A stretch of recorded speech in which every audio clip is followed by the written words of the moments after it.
大家好，我是小高姐。今天我们来做巧克力冰淇淋。鲜奶油，脂肪含量是35%，加入鸡蛋黄。冰淇淋有加蛋黄的和不加蛋黄的，蛋黄在这里是起一个乳化的作用，可以让水和油脂更好的融合在一起。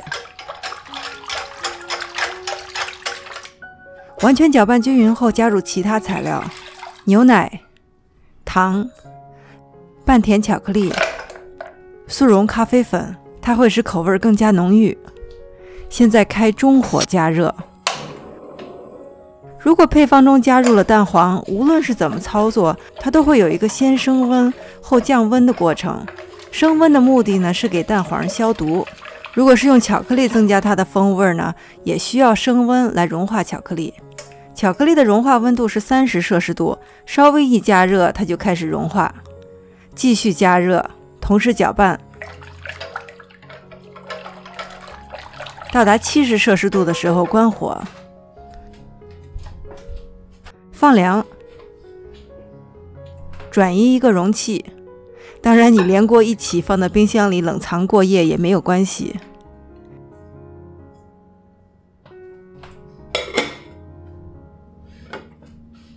第二天冷藏之后，它会变得非常的浓稠，但是它还是液体的状态。从液体到固体转化的这一步是制作冰淇淋的关键。我提前一天晚上把冰淇淋机的容器放到了冰箱的冷冻室，然后把液态的冰淇淋倒在里面。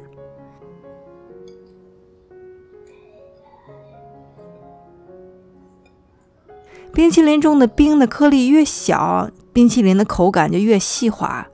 当它的冰颗粒稍微大一点的时候，你会吃到冰渣子，它的口感就大打折扣了。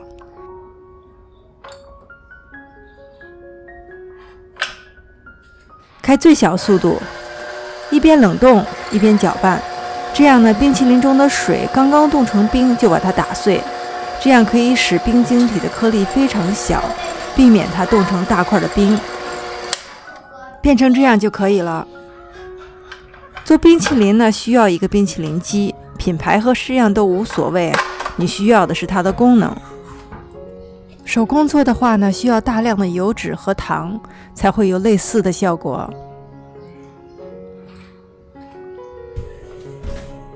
装到盒子里。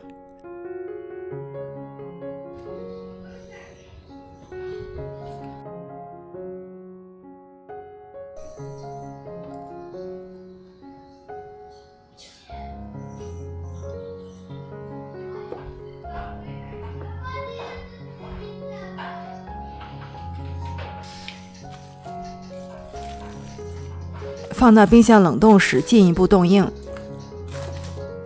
现在这个容器温度还比较低，放回到室温之后呢，再拿去清洗。第二天我们看一下成果。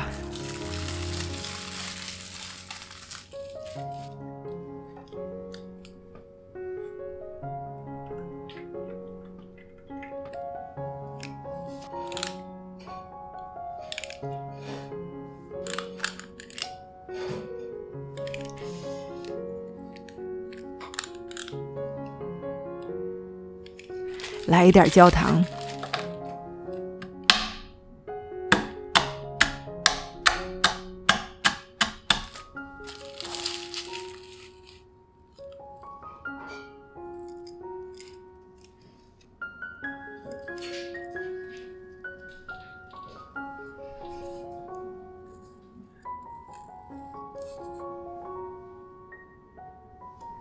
等一下，先让我把这口吃了，回味一下它的味道。黑巧克力的味道非常浓郁，但是呢，巧克力的味道是以冰淇淋的形式来表达的，不需要咀嚼，冰冰凉凉的，它会慢慢的融化在你的口中。